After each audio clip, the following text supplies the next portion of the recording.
Hello students, maths for competitive exam part 12।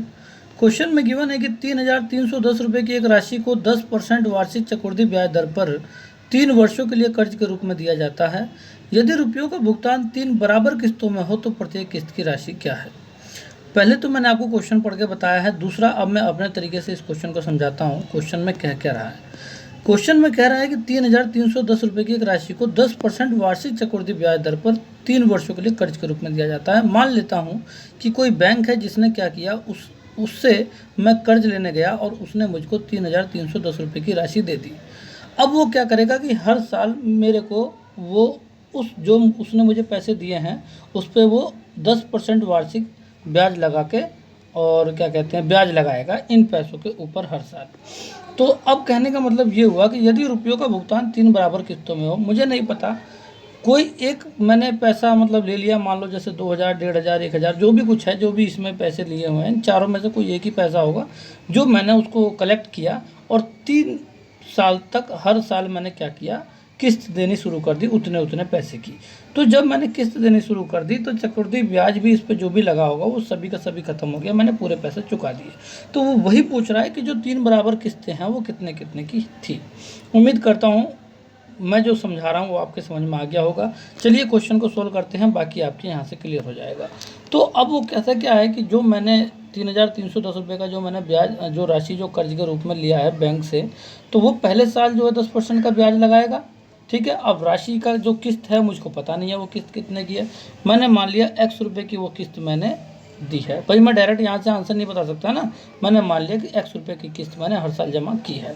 तो जो भी मैंने x रुपये की किस्त जमा की है उसमें क्या हुआ, मूलधन का जो है मुझे पता नहीं है। ठीक है ना, मूलधन अलग अलग हो जाएगा ना हर साल के लिए।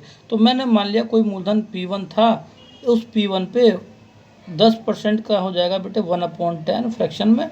ठीक है, 10/100 होता है 1/10। तो ये पहले साल का है, पावर 1 हो जाएगा, ये पहले साल का ब्याज है। ठीक है ना।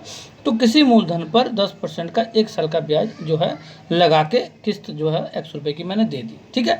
अब बात करते हैं दूसरे किस्त की। दूसरी किस्त भी x रुपये की होगी क्योंकि तीनों किस्तें बराबर हैं। तो दूसरी किस्त की अगर मैं बात करता हूँ तो मैं मान लेता हूँ मूलधन P2 रुपये का था और उस पर 1/10 जो है दूसरे साल की किस्त है, तो उस पर 2 बार ब्याज लगेगा। ठीक है ना, उस किस्त के ऊपर 2 साल का ब्याज लगेगा 2 बार। तो इसका मतलब ये हुआ कि वो भी उस किस्त के बराबर हो गई।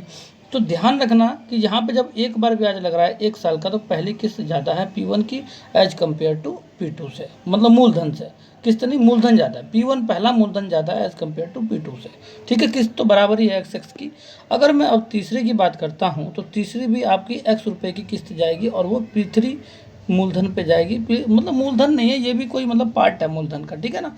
तो तीसरे P3 जो है वो 3 साल का इस पर ब्याज लेके तब जो है वो किसके बराबर हो रहा है, आपका किस्त के बराबर हो रहा है P3 पे। इसका मतलब ये क्लियर हो गया है कि जब एक बार ब्याज जो 10% का लग रहा है तो P1 है, तो इसका मतलब ये P1 ज़्यादा है, बड़ा किससे, P2 से।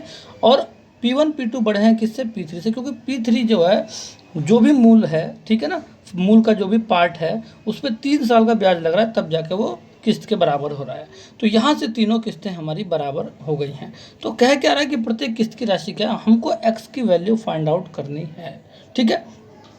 तो मैं यहाँ पे क्या करूँ कि मैं x की वैल्यू फाइंड आउट कर लूँ।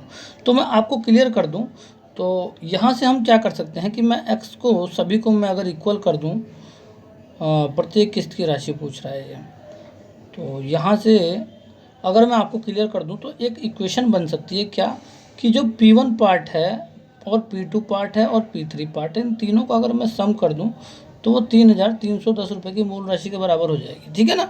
तो इन तीनों की वैल्यू अगर मैं यहाँ से पुट कर दूं, मान लो पहली इक्वेशन, सेकंड इक्वेशन और थर्ड इक्वेशन तीनों की तीनों दी हुई हैं, तो तीनों से अगर मैं P1 P2 P3 की वैल्यू फाइंड आउट करके और मैं इसमें पुट कर दूं तो x की अननोन वैल्यूज़ आ जाएगी जो हमें निकालना है। तो मैं अगर आपको यहाँ से क्लियर कर दूं तो P1 की वैल्यू आ जाएगी आपकी, यहाँ से अगर मैं बताऊं तो 10 एकम 10 और 11/10 हो जाएगी, तो ये हो जाएगा 10x/11। तो मैं यहाँ पे इसको सॉल्व कर देता हूँ थोड़ा सा, जो है ये हो जाएगा आपका ये हो जाएगा आपका 10x/11। ठीक है। उम्मीद करता हूँ आपके समझ में आ गया होगा। प्लस अब मैं प्लस की वैल्यू, प्लस के बाद यहाँ पे P2 की वैल्यू हो जाएगी 10x तो नहीं होगा, 10 की गुणा यहाँ पे 11/10 है तो 121/100 हो जाएगा, तो ये हो जाएगा 100x/121। तो ये हो जाएगा आपका 100x/121। फिर यहाँ पे प्लस लगाएंगे और इसके बाद आपका आ जाएगा 1000, ये 1000 है ध्यान रखना, अपॉन 1331x, ठीक है ना। 11 की क्यूब आपकी जो है 1331 होती है। तो इन तीनों का सम किसके बराबर है?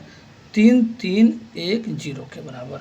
अगर मैं यहाँ से और आगे बढ़ता हूँ तो आपको मैं क्लियर कर दूँ, तो अगर मैं यहाँ से 10/11 अगर मैं कॉमन ले लूँ, 10x/11 अगर मैं कॉमन ले लूँ तो आपकी वैल्यू बचेगी यहाँ से, यहाँ बचेगा 1 और यहाँ बचेगा 10/11, यहाँ बचेगा 100/121। तो यहाँ से आपका हो जाएगा 1 + 10/11 + 100/121। यहाँ से मैं इसको बंद कर दूंगा। तो अब अगर मैं ये बराबर हो जाएगा आपका 3310 का, ठीक है ना, 3310 के बराबर हो जाएगा।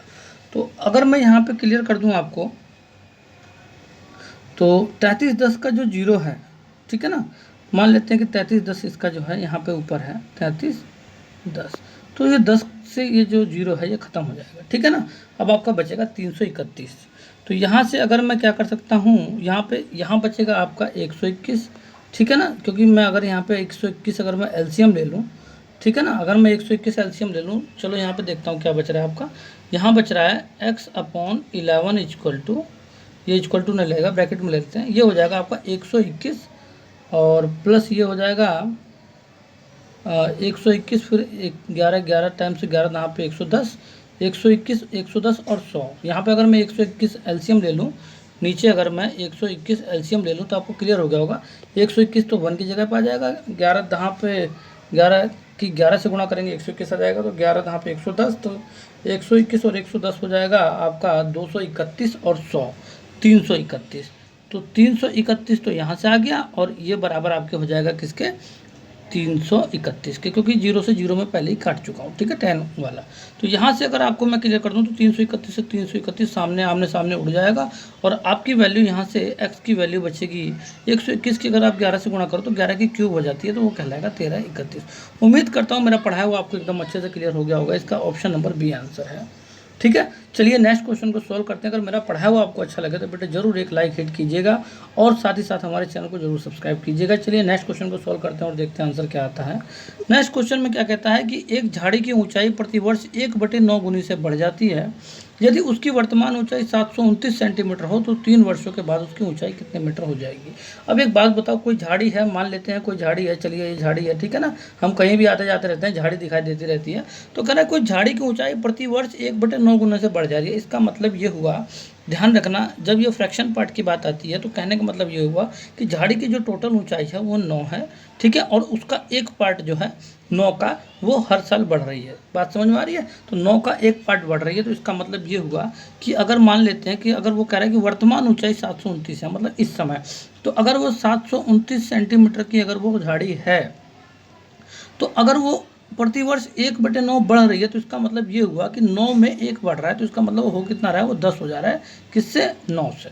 उम्मीद करता हूँ मेरा पढ़ाया हुआ आपकी समझ में आ गया होगा, ठीक है। तो 1/9 बढ़ रही है, तो 9 तो पहले थी ही, तो 1 बढ़ जा रही है, तो 10/9 हो जा रही है ना। तो अगर वो एक साल में अगर 10/9 हो जा रही है, 1/9 बढ़ के, फिर दूसरे साल कह रहा है कि 3 वर्षों के बाद कितनी होगी, दूसरे साल बाद फिर 10/9 हो जाएगी खुद की, ठीक है ना, पूरी की पूरी। जब ये झाड़ी की लंबाई, नई लंबाई 1 साल बाद इतनी हो गई, फिर दूसरे साल अगर इतनी बढ़ जाएगी, फिर टोटल 2 साल के बाद इतनी झाड़ी की लंबाई हो जाएगी, और तीसरे साल बाद फिर 10/9 हो जाएगी। तो यहाँ से मैं आपको क्लियर कर दूँ तो 9 ने 81 निमा 729 होता है, खत्म हो जाएगा, आपका बच जाएगा 1000। तो 1000 सेंटीमीटर को मैं क्लियर कर दूँ तो 10 मीटर कहलाता है, जो इसका ऑप्शन नंबर डी आंसर। उम्मीद करता हूँ मेरा पढ़ाया हुआ आपको एकदम अच्छे से क्लियर हो गया होगा। चलिए नेक्स्ट क्वेश्चन को सॉल्व करते हैं और आंसर देखते हैं क्या आता है।